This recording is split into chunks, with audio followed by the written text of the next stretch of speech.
siku ya kwanza ya moyo wa ukarimu. Hapa katika siku ya kwanza ya moyo wa ukarimu tulijifunza namna ya kuufanya moyo kujua zaidi kutoa na si kupokea.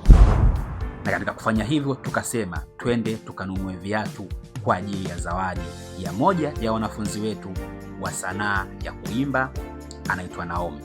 Tulimtembelea tukampelekea zawadi ya viatu pea 3. Shukrani za dhati kwa Sheila, dada ambaye ni dada mlezi wa Cheza Foundation, kwa kutoa zawadi hizo. Lakini pia tunamshukuru zaidi Mariam kwa kutusaidia kwenda kununua na kuchukua na kupeleka keki.